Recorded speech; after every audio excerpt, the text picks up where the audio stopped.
Hi, this is Jeremy from My Mother's Daughter Hand Spun. Today I'm going to show you how to wash raw fleece. I'm excited about this. I've been wanting to do this for seriously like 2 years. Sorry it's taken so long. Before I start, I want to encourage anyone who's starting out washing raw fleece to go ahead and purchase a nice fleece. I know that seems counterintuitive when you're first learning something. You don't want to ruin something that you've spent a lot of money on.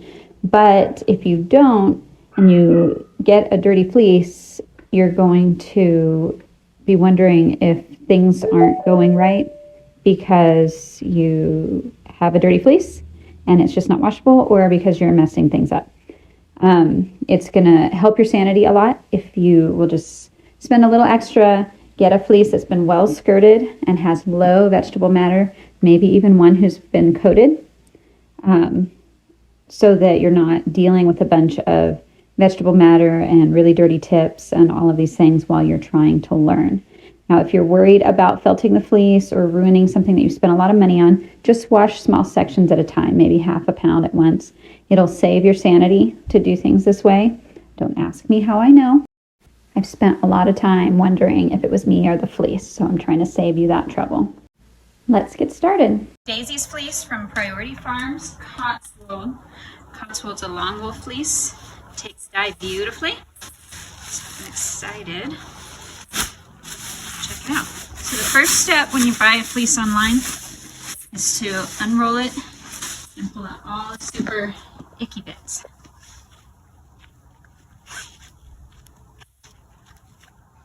Usually around the edges.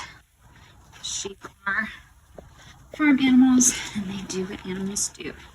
Not all of it's going to wash out well. So you want to check and make sure you get all the poo balls off. And then in just a minute we're going to shake it out to get rid of the vegetable matter, at least as much of it as we can. This is a really pretty fleece. And it's pretty well skirted, so I'm not really finding a whole lot that I need to pull off and get rid of, which is great because that means all 5.25 pounds is going to be pretty usable. So then the next step that I do before I put it into soak is I pull off pieces and I start shaking to get rid of second cuts and any vegetable matter that will let loose. And you want to shake it pretty good, don't be shy. And I'm going to do this with the whole fleece, pulling out any second cuts and things that will let loose.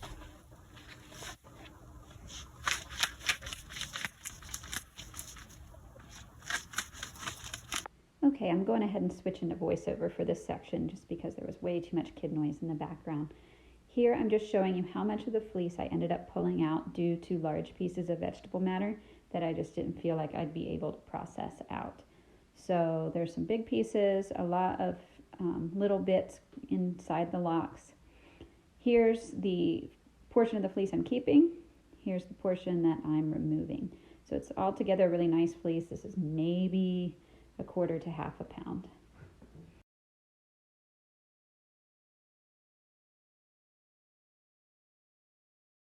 Once I get as much of the stuff out of it as I can, I start putting it into mesh laundry bags.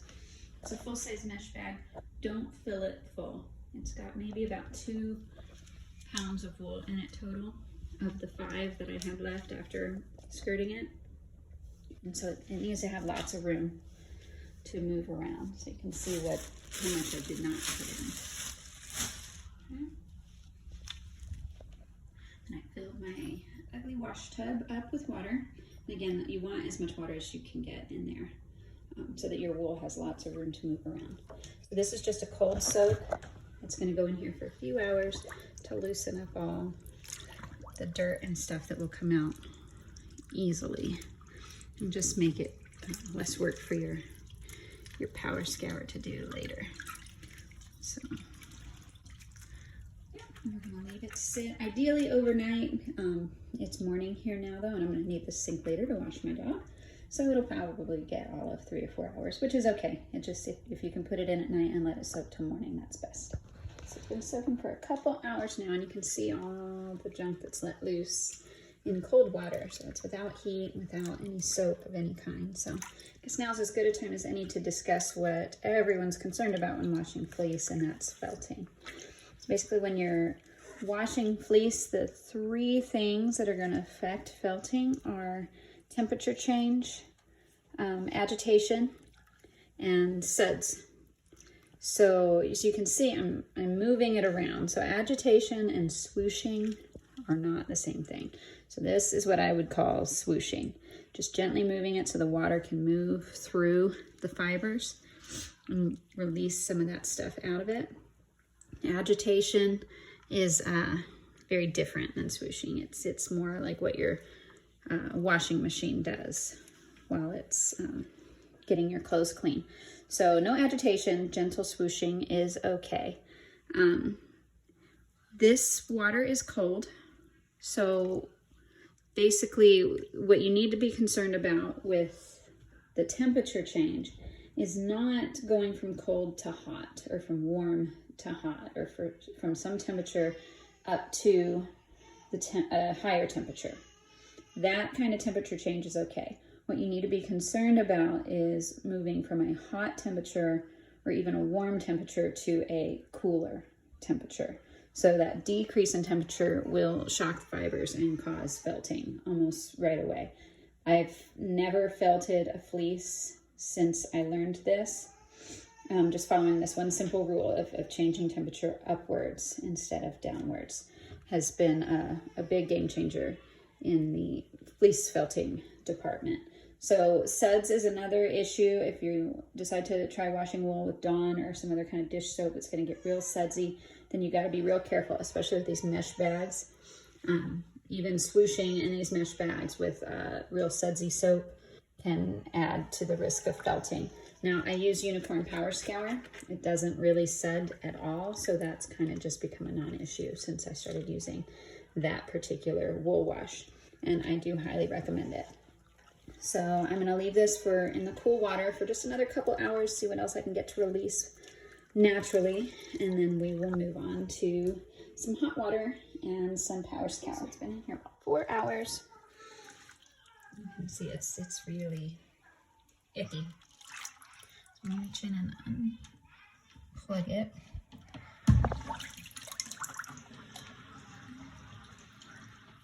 As it drains, I'm going to start lifting it up.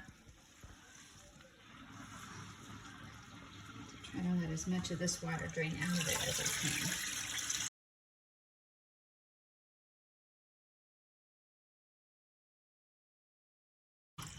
I'm just going to set the fleece aside for a moment. I'm going to rinse out the sink and then fill it with hot water. This is my second soak. Does not involve any soap yet. It's just hot water. Now my hot water heater is tankless. It only gets to 120 degrees. It won't go any higher than that. And for this particular type of fleece, that's fine. If I were using a fine wool fleece like Cormo or Merino, something that has more lanolin in it, I would boil a few large pots of water to add to it just to increase the temperature a bit. But for this particular fleece, 120 degrees will be fine. Okay, so again, there's no soap in here yet. This is just heat. And again, because my last soak was cold, my fleece is cold, so there's no problem with changing the temperature from cold to hot. Okay.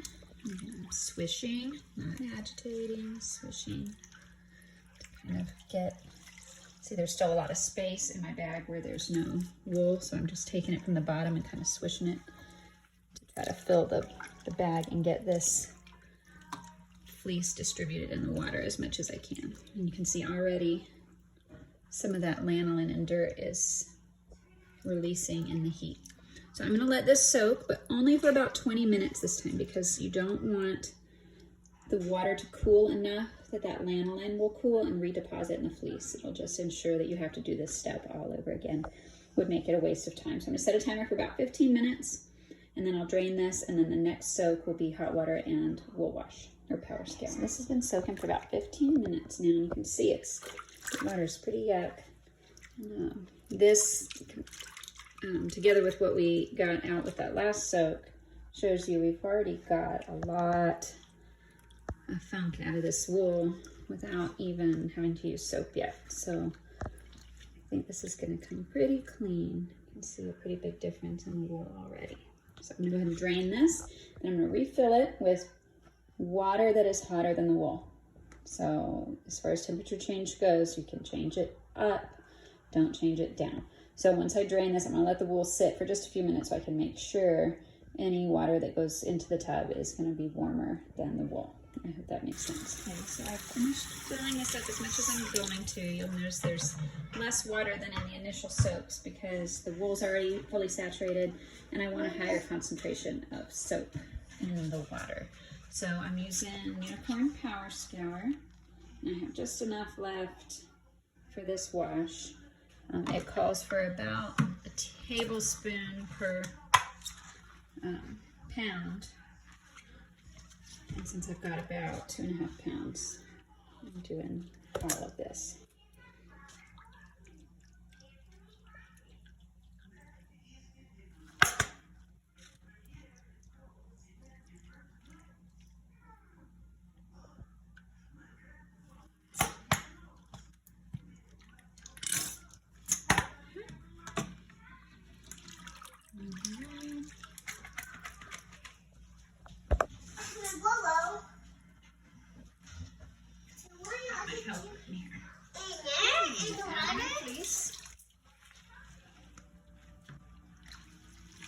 Gently move it around to try to distribute it in the bag because it's all balled up at the bottom. So swishing is okay, agitating is not. So I've got my little helper here. Yeah.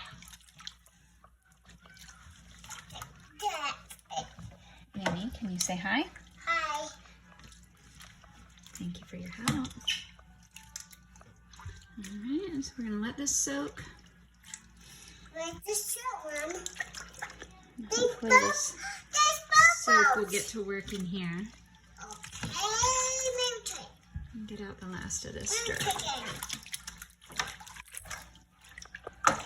So here's the water after it's been soaking in detergent. I'm going to drain it and we'll start the rinsing process. Okay, so I filled it up with hot water once more. And this is the first rinse. And I say first because there's going to be several rinses at this point because we're going to rinse over and over, just repeating this soaking process until the water's clear. You can see as I put my hand in, it disappears. So it's not clear. It could take anywhere from 1 to 3 more. There's no set number of rinses that it may take. Just keep going. Sometimes you're going to find yourself questioning your sanity for rinsing it yet another time, but definitely do it. This time I filled the tub up more than I did when I put the soap in because the point is to have lots of water to move through the fleece and get the soap out of it. So more water is better than less in this case. So I'm gonna let this sit for a bit and then I'll drain it and then I'll rinse it. I'm not gonna show you guys every single rinse because that would just get tedious, but I'll try to make note of how many times I have to soak it to get the water, the clarity that I want, and I'll make sure and show you how clear it is when I decide it's done so that you know what to look for. Okay, so I actually only had to rinse this one more time. So I don't know if you can see, I'm trying not to drop my phone in here. You can see there's lots of vegetable matter floating around in there. That's not what we're trying to get rid of, it's the dirt. I mean, vegetable matter's great to get rid of if you can, but a lot of that's just gonna shake out. You can see the water's real clear. You can see all the way down to the bottom. That's what I'm looking for. So I'm gonna call this done. I'm gonna put it in my spin cycle on my washing machine. And only do that if you can spin only. You don't want the rinse and spin. You turn the extra rinse off and then spin it only. Then that's what you'll do. And then I'm going to let it sit out in the Arizona sun to dry.